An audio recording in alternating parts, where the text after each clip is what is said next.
Hi YouTubers, it's George. I'm in the workshop today, in the garage, and I'm going to talk about radios and software defined radios, digital signal processing radios, and my findings with them. And I'm going to cover a few off, and I'm going to start with the Malahit. This is a Malahit multi-band receiver with the display that you can look at and see the signals. Just switch it on. There you go. So you've got the waterfall display and things like that. What are my findings with it? Really good receiver, but has a few flaws. And one of the biggest flaw I found with it was the rotary encoder. It started skipping or missing steps not long after I had it, and I've actually replaced it now, and that solved that problem.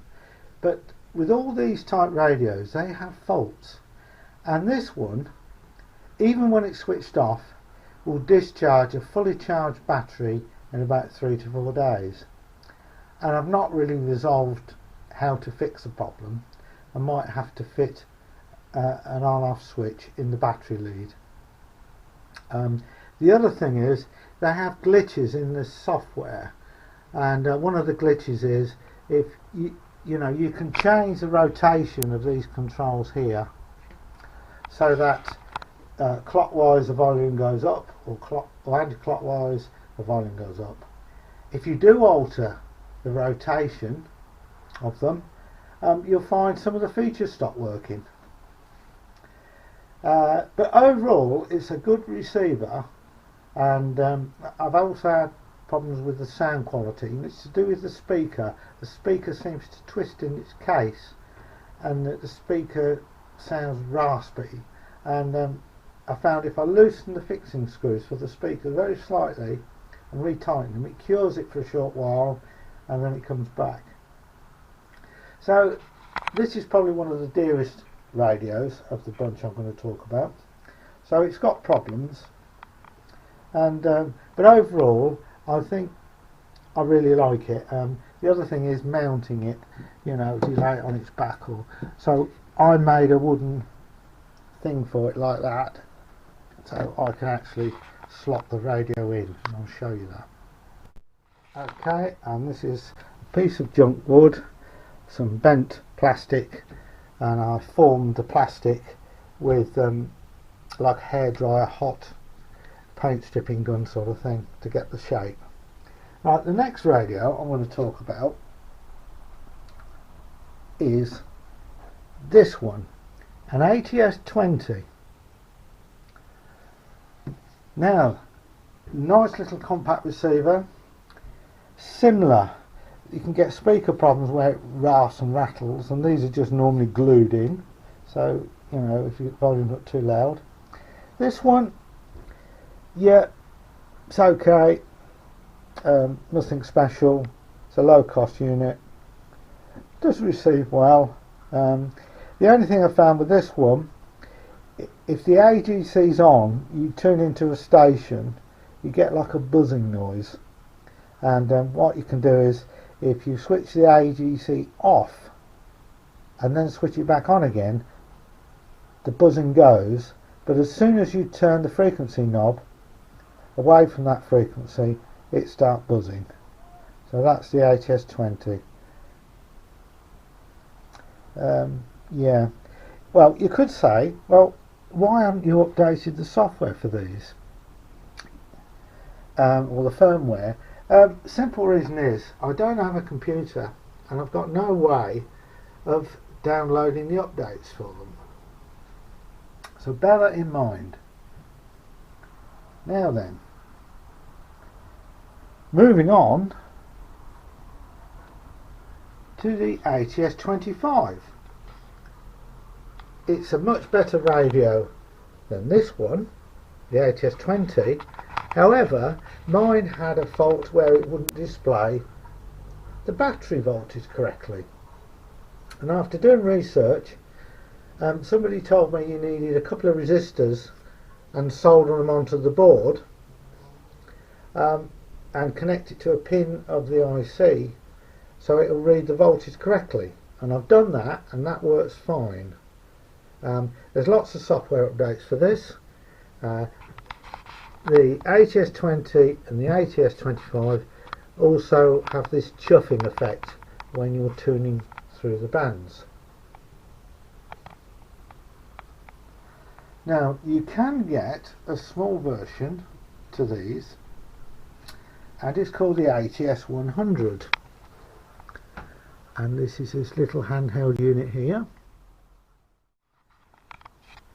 Now I do like this radio because it's so small, it's got a good battery life, you can put it in your pocket.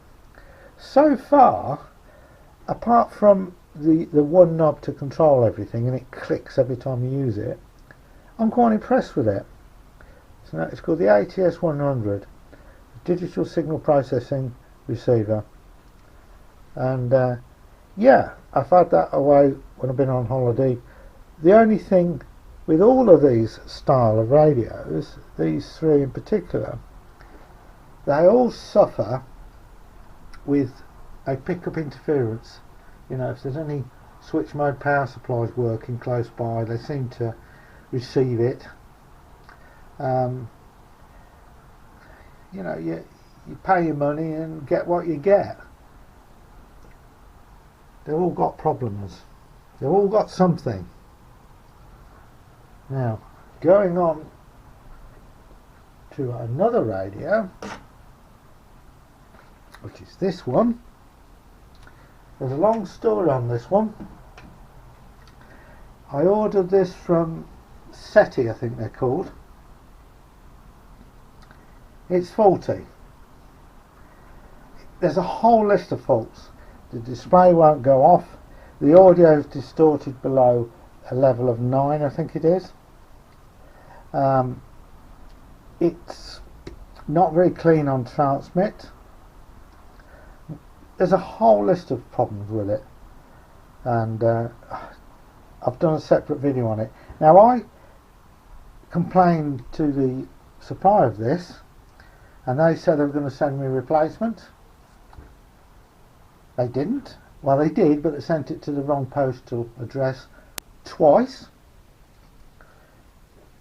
I asked for a refund, and they said I've got to send it back, but they're unable to send me a postal label to return it. They sent me an address to return it. I boxed it up, took it to the post office, got a tracking number. Weeks and weeks later, it couldn't track it. I thought, well, what the hell's going on? So I went to the local post office where it was supposed to be sent, and it's sitting on the shelf.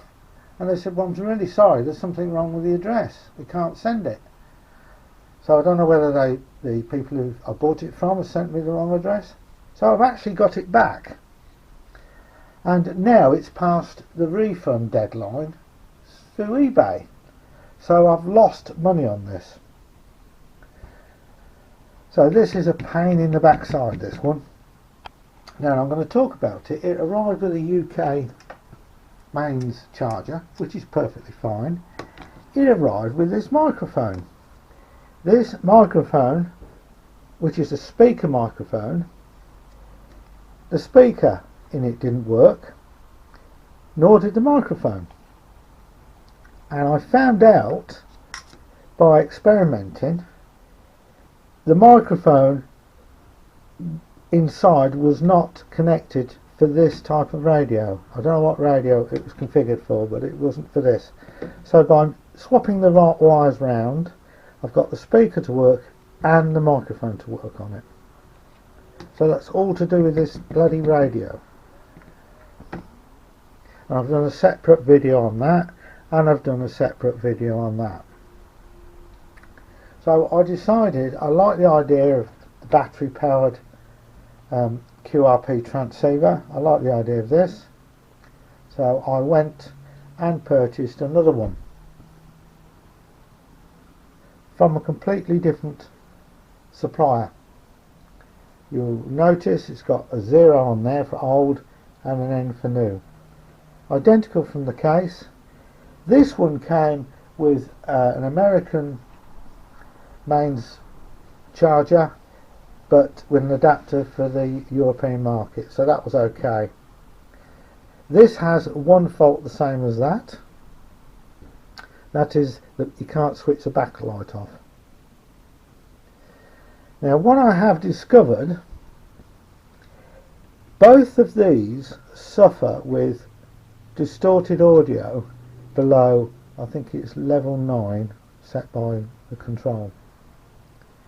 And upon investigation, both these radios uses an LM386 audio chip.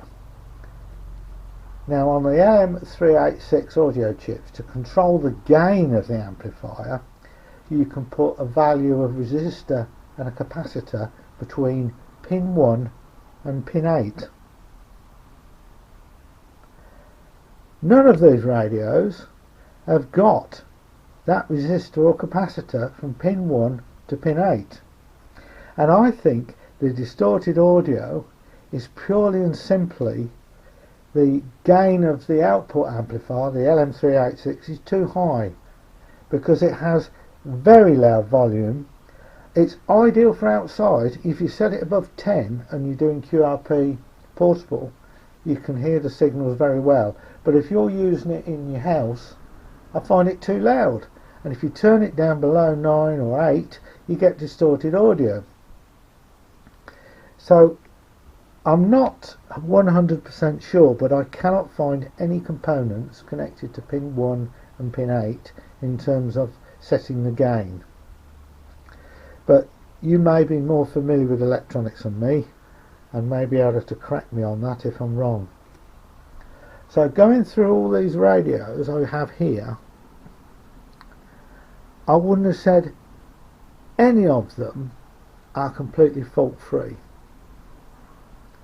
They've all got quirks and things like that, and they all suffer with, if there's a very strong signal a few, say 5 kilohertz away from the frequency you're listening to, and you've got a strong signal coming in, it will break through.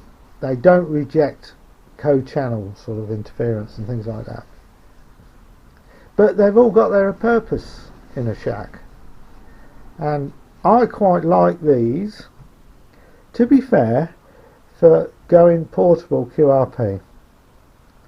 You know, my first impressions of being able to, you know, have a radio which has got everything in it to be able to take away with you.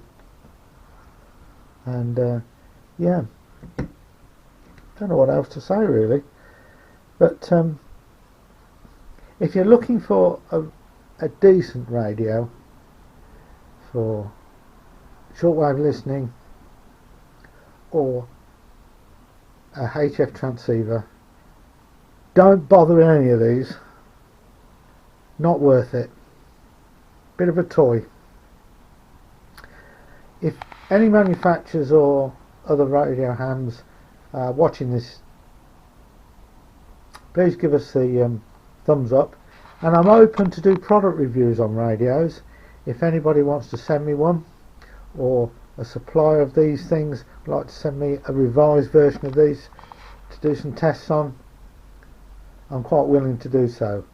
So thanks for watching. Please subscribe and like.